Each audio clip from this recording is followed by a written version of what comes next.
Students, आज हम ये पार्ट फर्स्ट ईयर के सामाजिकरण का अध्ययन करेंगे। ये पार्ट फर्स्ट ईयर में सामाजिकरण क्या है इसको हम समझेंगे। तो सामाजिकरण वह प्रक्रिया है जिसके माध्यम से मनुष्य समाज के विभिन्न व्यवहार, रीति रिवाज, गतिविधियाँ आदि को सीखता है।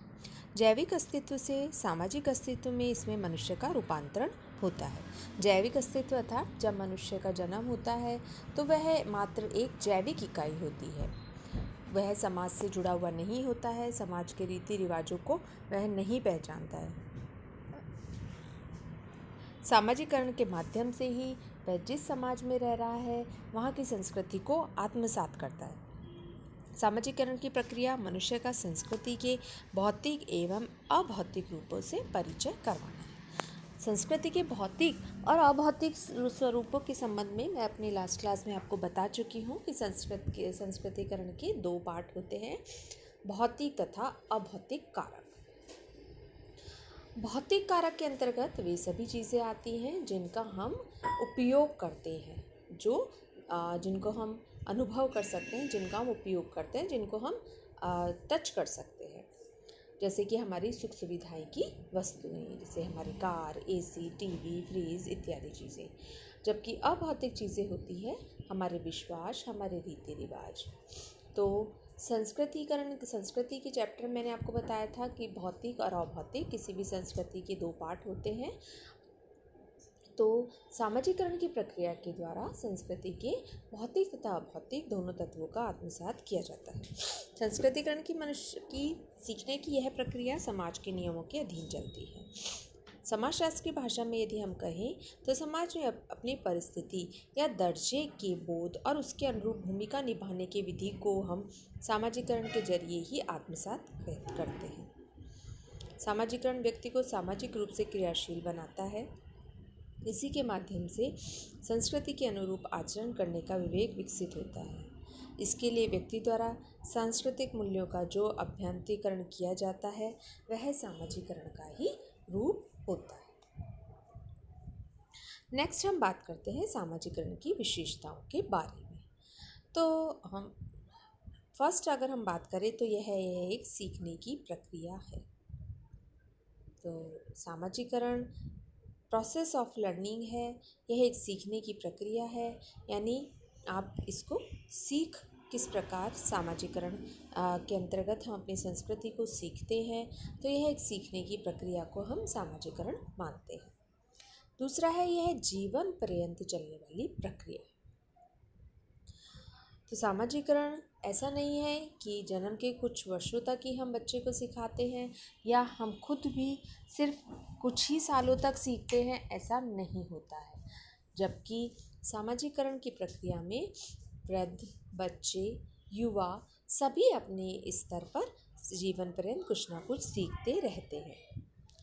यह अपनी संस्कृति को आत्मसात करने की प्रक्रिया होती है। यह एक गत्यात्मक प्रक्रिया है, अर्थात यह निरंतर चलने वाली प्रक्रिया है। यह गत्यात्मक है। गत्यात्मक शब्द मैंने इसलिए यहाँ यूज़ करा है क्योंकि गत्यात्मक का अर्थ होता है निरंतर चलने वाली प्रक्रिया। यानी सामाजिकरण की प्रक्रिया से हम इसे रुकने वाली प्रक्रिया नहीं है कि आज हमने इस प्रक्रिया को कर लिया, अब हम कुछ समय के पश्चात करेंगे, ऐसा नहीं होता है। सामाजिकरण की प्रक्रिया निरंतर एक गति से चलती रहती है। यह समय व स्थान के सापेक्ष होती है, यानी समय के साथ में यह जुड़ी रहती है, यह समय के साथ सापेक्ष होती है। सामाजिकरण की प्रक्रिया अथवा इसके स्तर की बात करें तो फर्स्ट है मौखिक अवस्था। यह सामाजिकरण का प्रथम स्तर होता है। इस स्तर पर बच्चा अपने माँ के अतिरिक्त किसी को नहीं जानता। बच्चे की आयु 1 से 1.5 वर्ष तक होती है। बच्चा अपने भोजन के प्रति अपेक्षाएं रखने लगता है तथा अपने भूख, कष्ट आदि को रोककर माँ के सामने व्यक्त करता है। दूसरी अवस्था शैशव अवस्था है। यह अवस्था 1.5-2 वर्ष से प्रारंभ होकर 3-4 वर्ष की आयु तक चलती है।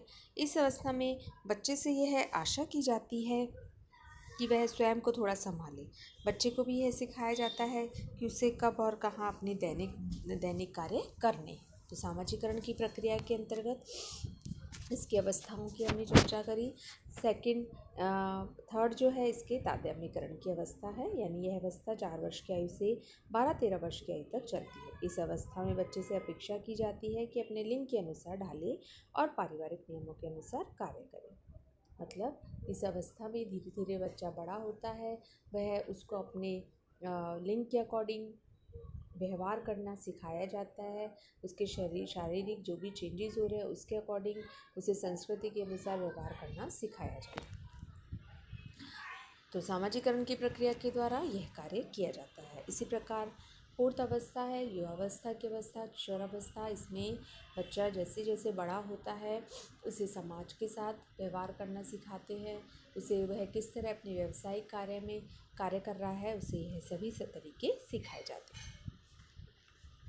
तो सामाजिकरण की प्रक्रिया जैसा कि मैंने आपको इसमें बताया है, इसका एक टॉपिक था हमने जो पहले पढ़ा था, यह संस्कृति को आत्मसात करने की प्रक्रिया है। आत्मसात करना अर्थात संस्कृति को पूर्ण रूप से अपनाना ही आत्मसात करना होता है। इसके अंतर्गत हम संस्कृति को पूर्ण रूप से अपनाते हैं, पूर्ण रूप से हम संस्कृति को आत्मसात करते हैं, यानी पूर्ण रूप से उसको अपनाते हैं। आत्मसात का स्वयं मतलब होता है किसी भी संस्कृति को पूर्ण रूप से अपनाना। आत्मसात एक होता है संस्कृतिकरण।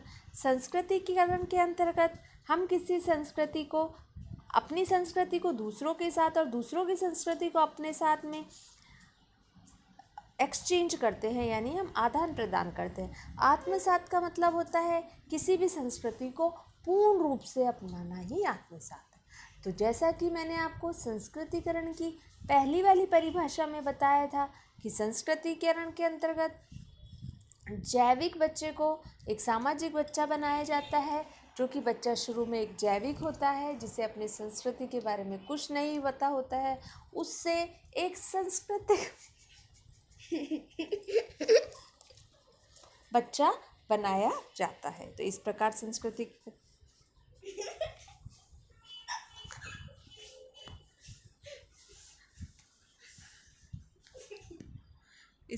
संस्कृतिकरण की प्रक्रिया पूर्ण होती है।